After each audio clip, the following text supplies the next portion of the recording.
Tennessee This Week from WATE's 6 on Your Side starts now. Hi, everyone, and welcome to Tennessee This Week. I'm Lori Tucker. Glad you're with us. Knox County School Board Chair Betsy Henderson officially launching her campaign for Knox County Mayor, and she joins us today to talk about her decision to run. Thanks for coming in. Yeah, Lori, thanks for having me. Let's talk I'm about what. to be here. Yes, let's talk about what led to that decision. When was the moment you said, you know what, I need to do this? Absolutely. So I've been having conversations for months now about running for county mayor, and really Knox County is at a crossroads, and we need strong conservative leadership to make sure that we have low taxes, to make sure that we are protecting our way of life here in East Tennessee, and also to make sure that we ensure smart, sustainable growth. All right, let's talk a little bit more about each of those Yep, issues. absolutely. You've Yes. come out and said, I don't like what Knoxville City Mayor Correct. India Kincannon Yes. has come out with about her Yes. proposed tax increase. Why don't you like it, and what would we do instead? Don't we need the extra money? Thank you, Lori, for that question. I did come out with a press release last week when Mayor Kincannon came out with the announcement that she wanted to raise the sales tax in the city. And, to be honest, that also affects county residents as well, because a lot of us shop in the city. There's the finger annexes throughout the county, so it will affect county residences. And, we have the third largest sales tax in the whole country. And so we have plenty of money here in Knoxville. What about needs for more housing and other issues, infrastructure, because of all the people who are moving here and just the ongoing needs that the city has said? Well, I tell you, Lori, when we raise taxes on residents, that's less money in their pocket. And as government officials, it's our duty and our responsibility to make sure that we are diving into that budget, cutting spending, and being effective and efficient with the people's funds. From a county perspective, the budget is $1.1 billion. That is plenty of money to provide core services, great roads, great schools, safe communities, and then government just needs to get out of the way. When government gets out of the way, that's when families and businesses thrive. Some would argue great schools, they need to be improved. The roads need to improve, and the community needs to provide more housing for folks. I will tell you, we are growing here in East Tennessee. It is a blessing to live here, and people are saying that across the nation. But just in the past 10 to 15 years, the budget for Knox County 10 to 15 years ago was $400 million, and again, it's now $1.1 billion. The school budget is $700 million. Over COVID, I'll give you for an example here. Over COVID, the school system lost almost 3,000 students, yet our budget increased by 35% over the 4 years that I've been on the board. So again, we have plenty of money. I know you don't hear a lot of politicians say that, we have plenty of money, but we do. We do have plenty of money. And, government, just get out of the way. Speaking of money and education, vouchers, I know we've had you on talking about that before, where you went to Nashville talking about that, saying that you went there on a personal basis, not in your scope and your capacity on the school board. Hard to differentiate the two, though, sometimes, because you are the face of the school board. But what do you say to your detractors? Well, I will always stand up for principle. I will always stand up for opportunity for families. I ran 5 years ago to be a voice for families, a voice for parents, and I've stood on that and I've delivered results. What about the kids leaving public school, going to private school? You just mentioned thousands of kids have left. Yeah, well, that was over COVID, over COVID protocols. But still now you may see others. Yeah, we may have others. Way. It's funny, I've gotten over the past yesterday and today, I've gotten several texts from parents thanking me. They have received an educational scholarship through the program. Their application went through and they were awarded that. So I've had several families saying, thank you so much for standing up for us. Thank you for fighting. We were one of the families that's going to benefit from this. Were these families that were already in private school? A variety. Some were, some are public school, who will be now going to private school. All right. Want to ask you about running against Larson J. Right now the field is small. It's you two. Do you think you can beat him in the primary? You have never lost a race. I've never lost a race. And I've had incredible numbers in both of my races. You know, the county, Knox County, is a very conservative county. And I am the most conservative candidate in this race. And, you know, there are differences between the two of us. Let's talk about some of those differences. Yeah, no, absolutely. You know, one being taxes. I'm on the record for being the candidate, the fiscally conservative candidate, who will not raise taxes. Larson is out there saying that he does want to raise taxes because he believes we don't have enough money here in the county. And we just have different leadership styles. You know, I work very well with others. I have a very collaborative style. But collaborating, but also I've proven to, you know, I have that driven results. And we've seen results from my leadership style. Let me ask you about this, because I know Larson J. has said when we have talked to him here that he wants to build on what Mayor Jacobs has done. Do you want to do that as well? So where do you differ? Yeah, so that's a great question. So Mayor Jacobs and I, you know, have worked very well together. We have worked on several initiatives, one being One Book Read City. You know, education is very important to me, being on the school board. And, you know, it's one of his initiatives that he's had for the past almost 8 years. And so we started this program 4 years ago. And that program is going very well. I think that Mayor Jacobs has done a fantastic job of being that conservative leader. We saw that conservative leadership during COVID. And, you know, he has built a foundation here for us in Knox County. And I'm excited to have the opportunity to continue that and continue that conservative leadership. I think that if we go in a different direction, we'll start slipping away from having those conservative values. We'll see those slip away. What do you say to Larson J. saying, I want to be like Mayor Jacobs and kind of continue what he's doing? Do you believe that's true? You know, again, I think we have different leadership styles, and I think I'm more collaborative and work well with others. He's been working on this for a long time. He has a 2-year jump on you. That's correct. Yes. Fundraising, where are you right now with that? Yeah, I tell you, you know, so we got in, you know, again, I've had those conversations for the past couple months, and we officially launched the campaign about a month ago, and our fundraising efforts have been going very well. I'm very excited. I'm so excited about the energy behind this race. We have a great team. We have a great story, and I'm excited to get out there and tell it. And the momentum behind this campaign has been fantastic. I've had numerous conversations of people that are very excited to have another candidate in the race. Can you talk numbers with us? Where do you stand right now? In terms of fundraising? Yes. Well, still working on that. Our first disclosure is due June 30th. Just trying to get a jump on it there, Betsy. So we've been boots on the ground. Okay. We've had several fundraising events, lots of fundraising calls, so it's going very well right now. Very excited. What's the number one issue to you? If you're elected, what is your number one thing? Thank you for asking. That's a great question. You know, if you focus on 50 things, nothing's a priority. And, you know, I feel like we've also done a really good job, you know, just as an example in the school system. Under John Ryswick's leadership and my leadership as school board chair, we've focused on 4 priorities. And everything else, we bring community beside us to support those other efforts.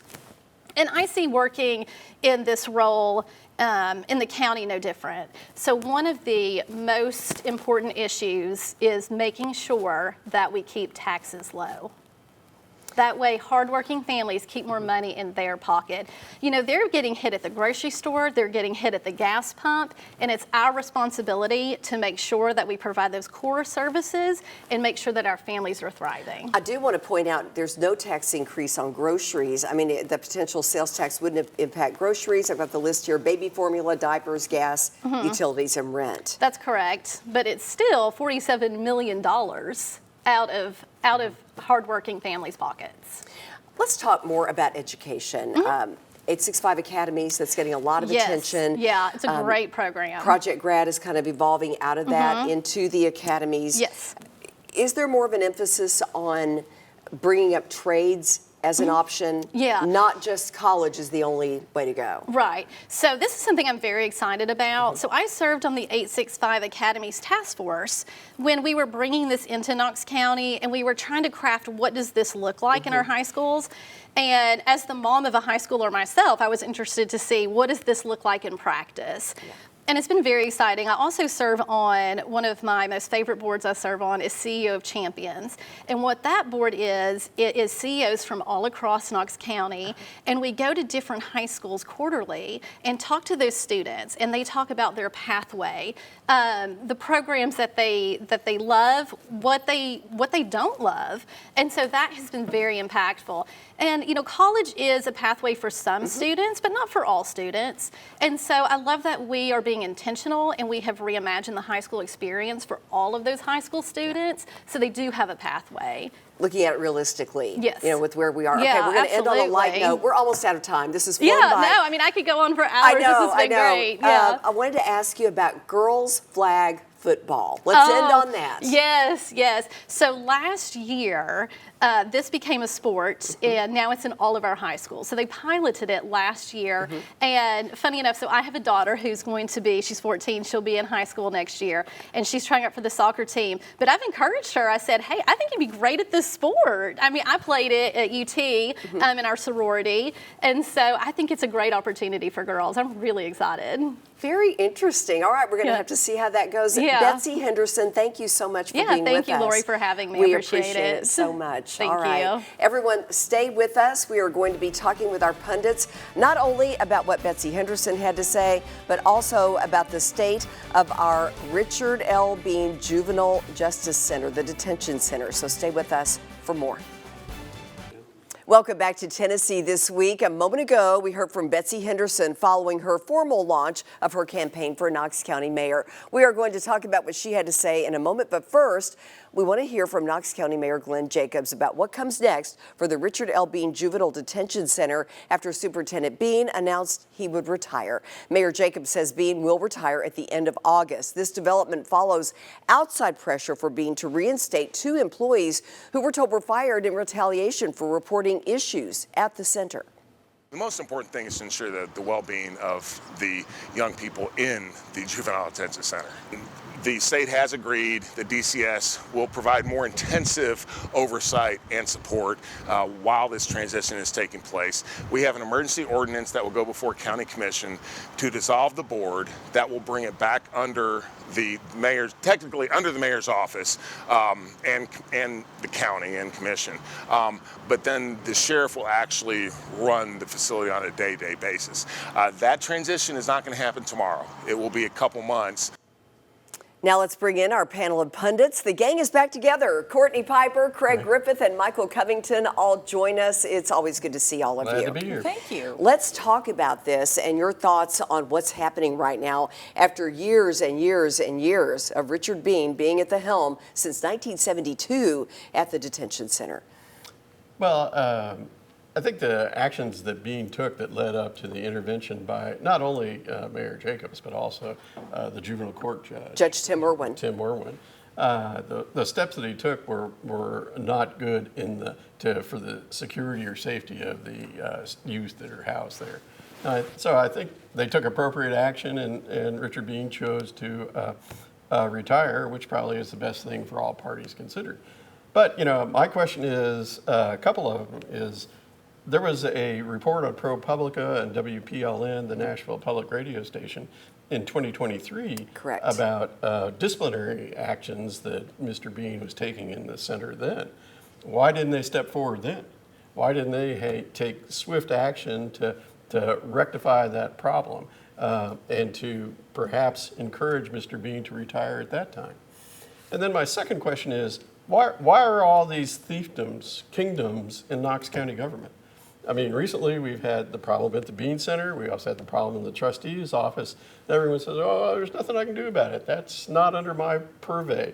So I think that it's important that county government comes up with some form for accountability for these constitutional offices. And that's a good point because legally the sheriff does, not the sheriff, the mayor doesn't have the power to do anything. He can weigh in, but until there are decisions made and he wants the sheriff to run things, then what do you do? Right. This whole situation at the juvenile detention center makes it look like there were a few bad decisions that were made in a short period of time, and they were so bad that the mayor decided to step in and take action. And that's not how these things transpire.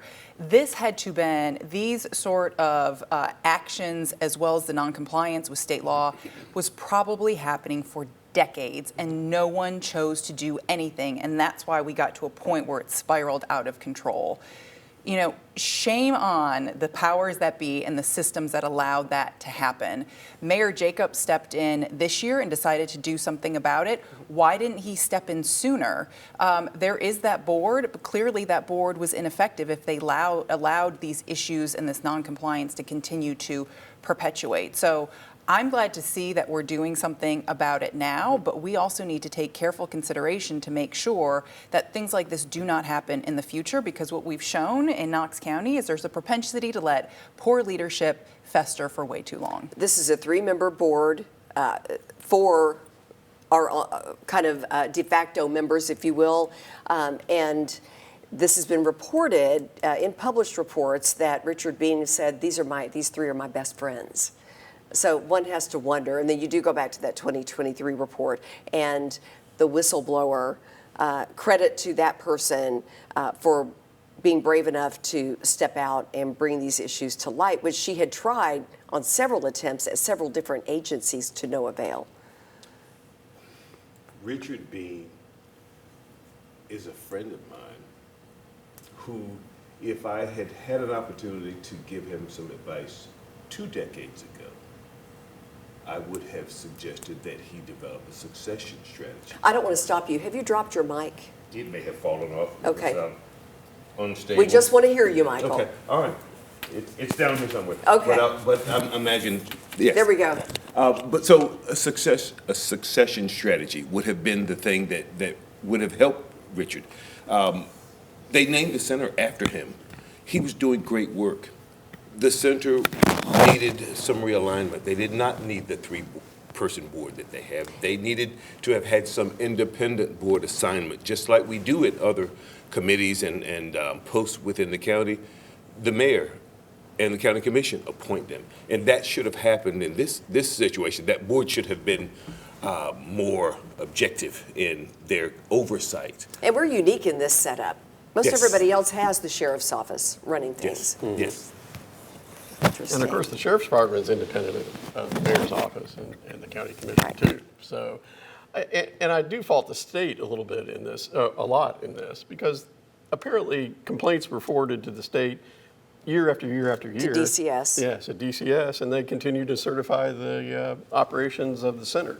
So it's been a classic failure on multiple levels in leadership that got us to this point where we are today. All right. Where do you think this should land? Mr. Bean should, I think I'm good now. Mr. Bean should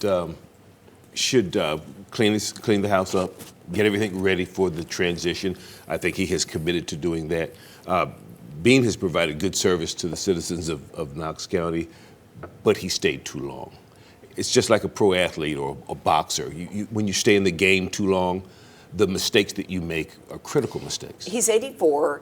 This isn't, though, just a case of old school versus what you do now. There are some really troubling things that he talked about in 2023. Extraordinarily troubling things. And I would challenge Michael's statement that he's just served too long and it's time to move on.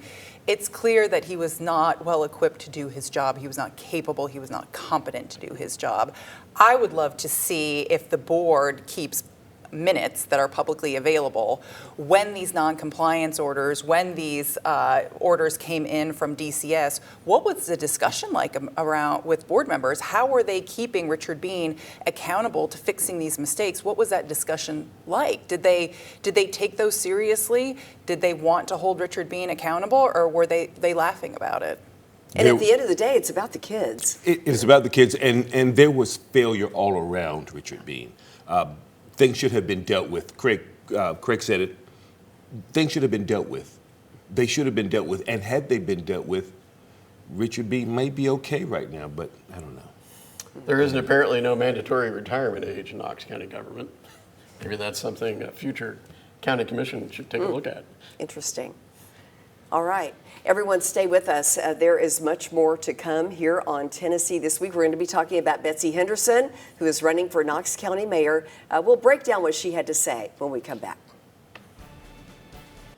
Welcome back to Tennessee This Week. We do want to talk about the county mayor's race, so let's bring our panel of pundits back and talk about Betsy Henderson. She was here with us just a few minutes ago. Let's talk about what your takeaway is from what she had to say.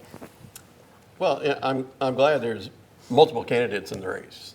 That's the best thing to have, so that you have a good, thoughtful discussion, debate on the issues that are facing Knox County.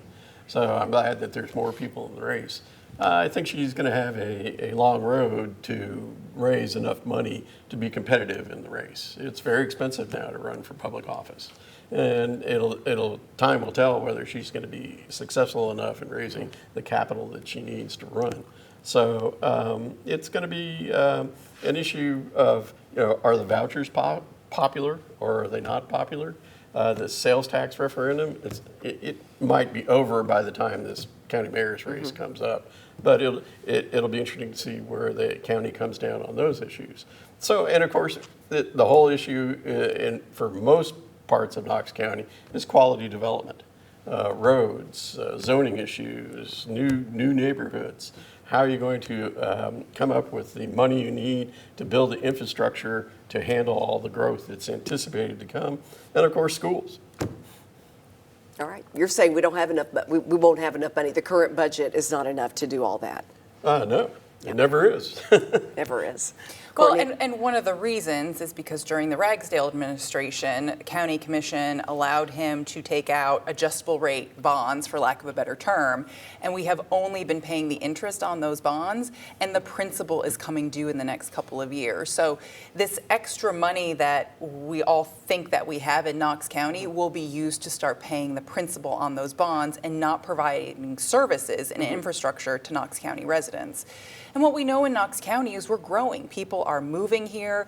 The roads are a disaster, especially in the Hardin Valley area, and there are being more demands placed on our infrastructure. So our next county mayor is going to have some pretty serious challenges to navigate, not only with that bond situation, but how do we effectively address, manage, and grow our infrastructure, which not only includes roads, but it includes schools too. There is a backlog of capital improvement projects in Knox County schools, and that needs to be addressed.